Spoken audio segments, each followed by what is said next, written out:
what if the way we see and think about the world is an illusion? Now imagine this scenario.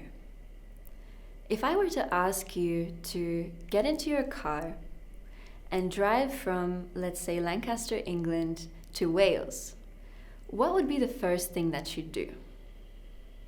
How would you get there? Now, the most obvious answer would be to switch on your GPS. And as you're driving, you will see street names pop up and signs, and on your GPS, there will be lines to mark the roads, right? And as you get closer and closer to where England becomes Wales, how would you actually know where the border is without the GPS? What if we were to take away the place names and these lines that mark the streets and had to navigate the world in that way? Well, the reality is that these names and lines for borders don't actually exist, right? If we look at what the world really is like, it doesn't have borders the way that we as human beings have put them there. And we can think about these place names and lines as metaphors for language and science, right? So language and science are more connected than we think.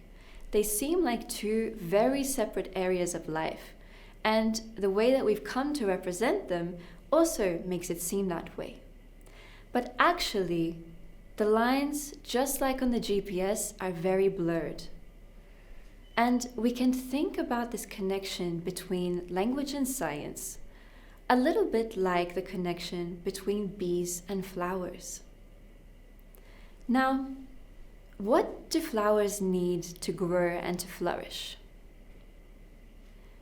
Some of the things that we may think of immediately are we need soil, water, sunlight, fertilizer to add that little extra specialness. But something that we may forget or not even know about is that flowers actually need bees to survive. Without bees, most of the flowers and plants that we see today would have gone extinct a long time ago. And the beautiful thing about this connection is it's not only the flowers that need the bees, but the bees are just as dependent on the flowers for their survival. It's the cross-pollination that the bees bring that makes the plants thrive, but it's also the plants that make the bees thrive because they drink the nectar, which gives them their sustenance to keep on surviving. And so we see that in this relationship, there isn't a hierarchy. It's a symbiosis between the bees and the flowers. They both are complementary to each other and they need each other. And this is what also exists between many different things in life, including with us humans. And something very important that we have forgotten is our connection to nature. And what's interesting is to consider the actual definitions of science and language themselves. Now, science is defined as the pursuit and application of knowledge in a systemized manner through observation of the natural world. And the definition of language is the primary means of communication for human beings, done so through a structured manner using things like words, just as I'm speaking to you now in words, but also through gesture and writing or pictures.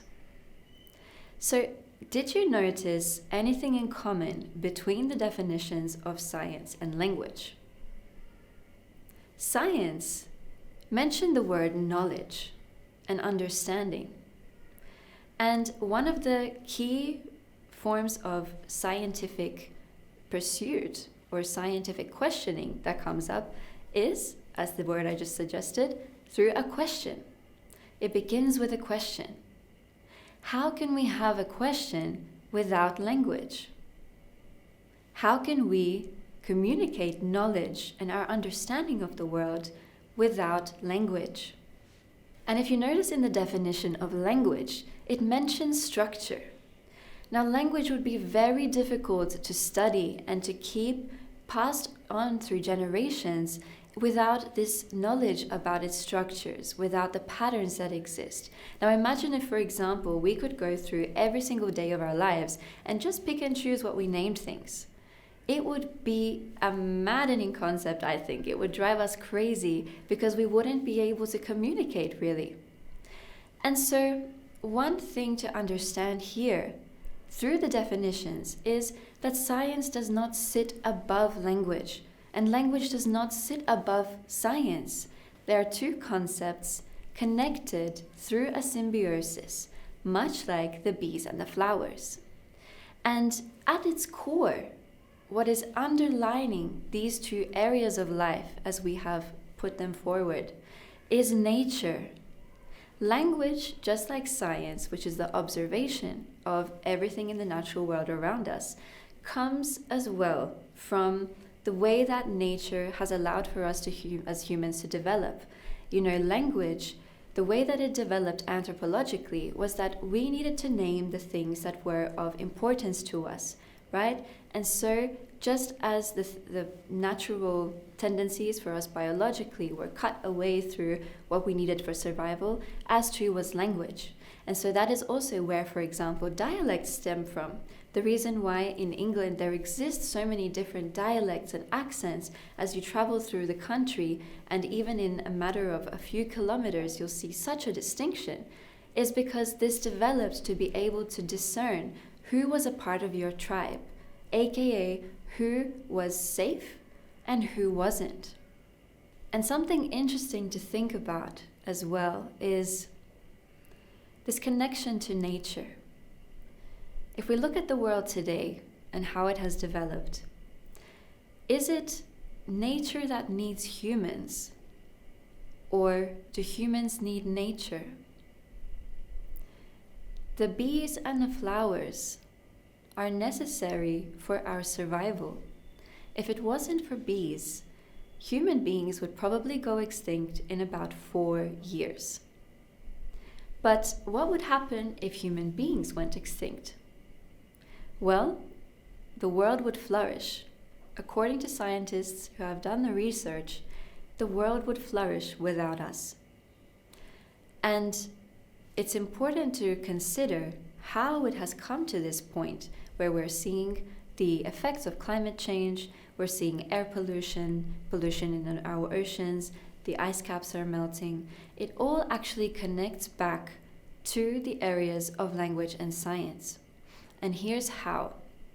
Languages are a symbol, an emblem for the diversity of thought in our society. There are over 7,000 languages, which accounts for there being over 7,000 ways of seeing the world. And why is this the case? It's because each language is structured in a certain way. It has certain concepts that sometimes are completely untranslatable into other languages. And what's interesting to note here is when we look at the roots, for example, of how many Western languages have developed, we see there are strong connections to religion. And one really key area in the development of language was in the 17th century with a fellow who may be familiar to you, René Descartes. Now, as I just mentioned, there are religious influences that accounted for how our language developed. And essentially, what happened was that, particularly with the English language, prior to the influence of certain religious concepts, we were very much in the English world tied to paganism. And paganism has a lot of traditions that are very close to, or more so celebrate, nature and natural phenomena. And can you think of any other cultures in the world that do this, or have done so in the past? You'll see that there's a pattern between indigenous cultures from all around the world, and the connection that arises in not only their cultural practices, but their language as well, and how they see the world, more importantly, how they see themselves and their connection to the environment. Now, if you take, coming back to my homeland, which is Australia, one of, the Aboriginal people have such a strong tie to nature. And if you go and read particularly blogs or certain articles from Indigenous people and their quotes from how they see their country, which they call their land, you will see that land and country is not just a place. For them, it's their family, it's their spirituality, it's their law, it's their identity. So deeply rooted in this culture that has survived for over 65,000 years is an intrinsic connection to nature, that they do not see themselves as being separate from it, but more so that they are nature. And coming back to what happened in the Western world with René Descartes, is he was one of the first people to put forward this notion that man was above nature. This came from the Bible, but he was really someone who, through his development of rationalism and through his ideas, purported that animals and plants and nature were here to serve man, that man was above nature.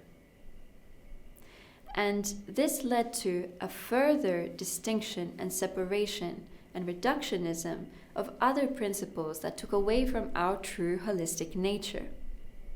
And in indigenous cultures, we see that they care for the land in a way that is very different to most of the Western cultures today. Now, to take this even further, let's consider science and language again. The thing about science that is worthy of mentioning is that the majority of scientific study is done and presented in English. And this is very problematic. Why? Because science, if we're talking about observing the world and concluding or making conclusions about the human experience, we're only taking such a small percentage of the actual experience of most human beings in this world. As I mentioned before, there are over 7,000 languages in the world, over 7,000 ways of seeing the world. So how can we be making conclusions about our world and our experience drawing on such a finite amount of people or perspectives to make those conclusions? What do you think science would be like if we conducted it and invited the minds and the observations of other language speakers, particularly those of indigenous cultures? Because language and biodiversity stand on an equal plane. The indigenous cultures around the world have ways of knowing about nature, of observing nature, and of being able to identify such amazing amounts of flora and fauna that we couldn't before. And a lot of those languages, approximately 3,000 of them, are going extinct. And if they go extinct, so too does our understanding of the very means that we need for survival in this world. So, consider what it would be like for you as well if you were to learn another language. How would your perception of the world change? How would you be able to see the world and your connection to nature? And how could it potentially solve some of the global issues that are so pervasive in society today? So to navigate our world, just like the bees and the flowers that I mentioned before, we need language and science. They complement each other. Science has allowed us to become very specific linguistically about what we see, what we identify, and the separateness is definitely important in different contexts. And the same thing with language. Science supports the development of language and allows us to be able to learn more languages with more ease. But we can't forget that they live in a holistic symbiosis, just like everything else in the world. And why it's so important for science for us to uphold linguistic diversity and really take into account that our perception as an English speaker is very finite and does not represent the whole world, is because so much lies hidden behind different languages and different cultures, just as in the indigenous culture. And we see the connection that they have through their language. The way they speak about the environment is not seeing it as something separate from themselves, but as part of themselves. And this separateness, if we look in history, comes back to religious influence, to the Bible, to man being seen as something above nature, and that nature and animals and everything were here to serve man. And then this idea was taken by René Descartes and brought forward into his scientific notion and his beliefs around rationalism. And there exists another illusion in our world. And this illusion has to do with learning. Now I want you to close your eyes for a moment. When I mention the concept of learning, what kinds of images come to mind? What do you see? Now open your eyes. I'm imagining that for a lot of you, the images of a brain, of books, of classrooms, of words perhaps came to mind. And when we think about learning, and when we talk about learning, it always seems to be something separate from ourselves. We see it as something that, we put into, like a box. We seem to take information and stack something in somewhere, in a place, and then all of a sudden, something grows, and that's learning. And this idea of separateness about learning also stems from our beautiful friend René Descartes. He put forward the idea that the brain and the body were two completely separate entities.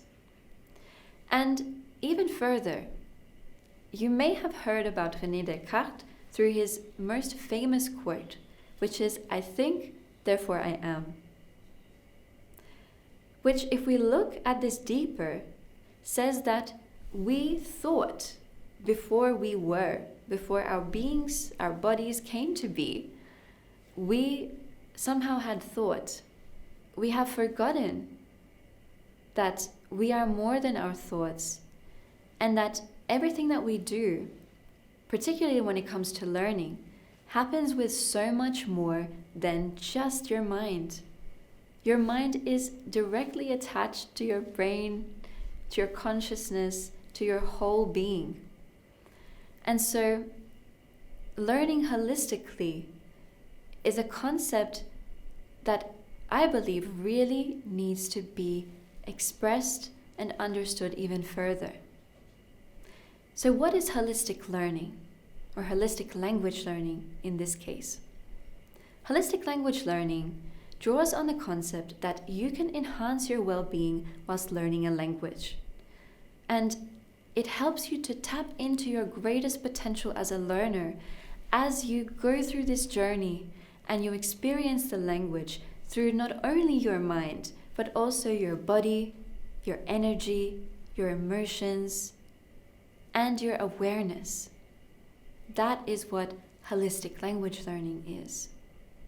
And have you ever taken one of those tests on the internet about which side of the brain are you more on? Are you a left brain person or a right brain person? If you've ever done one of those tests on like psychology.com or something, then it's super exciting, I know. It's so much fun because we love to find out things about ourselves. But the truth is that our brains are actually not divided at all. Nothing in our bodies is divided in that way. And yes, you may have tendencies to be more analytical, or you may be extremely creative, but the truth is that all of us have that capability. Just like all of us have the capability to learn, because the brain actually always functions in a symbiosis with every other part of it. Now, more parts are active, yes, but we have a corpus callosum that joins those parts together. And this is really important to note because a lot of us potentially were led to believe that languages were not for us, that we are just not made to learn them. But I would say, if you are listening to this right now and understanding me, then you have the potential and the capacity to not only learn another language, but to learn anything and everything. And something that often gets missed when it comes to language education is that some of the issues that people have when it comes to learning languages have very little to do with the language methodology itself, but are more connected to other parts of the human that are not being addressed. I know from my personal work with many clients, I've seen that some of the deepest blocks to learning that they had stemmed from their childhood experiences, that someone at some point in their life told them that they would never amount to anything, that learning was not for them, that they should stop and should go and do something else. And so they believed them. Some of the other challenges that I've seen is that people compare themselves so much to the experiences of other people, and social media in this day and age doesn't help with that. If you go and Google the best way to learn a language, you'll probably find numbers of articles that tell you do this, use this method, use that method. You might go to a classroom or to an online teacher and they will give you a book or they will give you some videos to learn with, and that's it. But a fundamental question has been missed here. Who are you as a learner? How do you learn? Do you know the answer to that? This is the first thing that should be addressed when it comes to not only learning languages, but learning anything. Because who is doing the learning? It's you. The learning isn't happening outside of you. The learning is happening by you, through you. And that means that every single part of you is being encompassed in this process. That means that everything you do, the way that you wake up in the morning, how you start your day, what you eat, how you eat, what you drink and how you drink it, what you consume, not only nutritionally, but also for your mental well-being, for your physical well-being, for your emotional well-being, the people that you surround yourself with, the environment that you cultivate internally and externally, all of that affects your learning process. So this is why we need to understand our holistic nature, because we are connected to so much more in this learning process than just a simple book in front of us or simple memorization techniques. Everything is affected by everything. My favorite quote in German says, "Alles wirkt auf alles." Because it's true. So consider, what would you be able to achieve if you tapped into the fullest potential of your mind? What if you could access deeper states of consciousness and access the right brainwaves that you need for learning at any given moment? How would that impact your world, your experience of learning a language? Are you employing your mind to its greatest capacity? Have you thought about employing your body and your emotions into your learning? And do you have awareness around all of the things that make you you? All of the things that also put limitations in your own way? What would happen if you zoomed out and saw your connection to the world and everything around you a little deeper? How would that change the way that you wake up tomorrow and start your day?